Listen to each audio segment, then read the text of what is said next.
వరుసగా మూడోసారి నరేంద్ర మోదీ బాధ్యతలు స్వీకరించారు. రాష్ట్రపతి భవన్లో నిన్న ప్రమాణ స్వీకారం చేసిన మోదీ ఇవాళ అధికారికంగా బాధ్యతలు చేపట్టారు. సౌత్ బ్లాక్లోని పీఎంఓలో మోదీ బాధ్యతలు స్వీకరించారు. కిసాన్ సమ్మాన్ నిధి ఫైల్పై మోదీ తొలి సంతకం చేశారు. దీనివల్ల 9.3 కోట్ల మంది రైతులకు లబ్ధి చేకూరనుంది. 20,000 కోట్ల రూపాయలను రైతుల ఖాతాల్లో జమ చేయనున్నారు.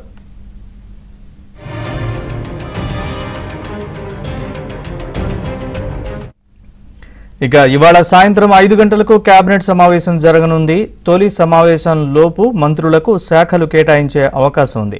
మోదీ జంబో కేబినెట్ కూర్పు పూర్తి కావడంతో ఎవరికి ఏ శాఖ కేటాయిస్తారన్న అంశం హాట్ టాపిక్ గా మారింది.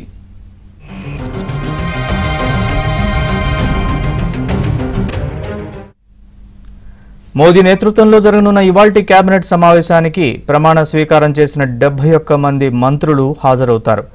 కర్తవ్య నిర్వహణపై కొత్త మంత్రులకు మోదీ దిశానిర్దేశం చేస్తారు. 100 రోజుల్లో చేపట్టాల్సిన అంశాలపై ఈ సమావేశంలో చర్చిస్తారు. సంస్థాగత మార్పులపైన మోదీ చర్చించే అవకాశం ఉంది.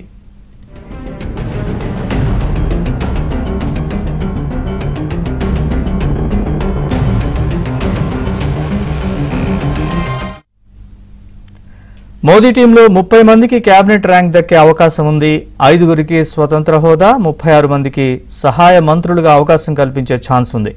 రెండోసారి మంత్రులుగా ప్రమాణ స్వీకారం చేసిన వారు 36 మంది ఉండగా కొత్త మంత్రులు 36 మంది ఉన్నారు. 43 మందికి 3 సార్లు మంత్రులుగా పనిచేసిన అనుభవం, 23 మందికి రాష్ట్రాల్లో మంత్రులుగా పనిచేసిన అనుభవం ఉంది. మోదీ గత 2 కేబినెట్లతో పోలిస్తే సంఖ్యాపరంగా ఈ కేబినెట్ సైజు పెద్దది కావడంతో కేబినెట్ మీటింగ్ అదే స్థాయిలో జరిగే అవకాశం ఉందని పార్లమెంటు వర్గాలు భావిస్తున్నాయి.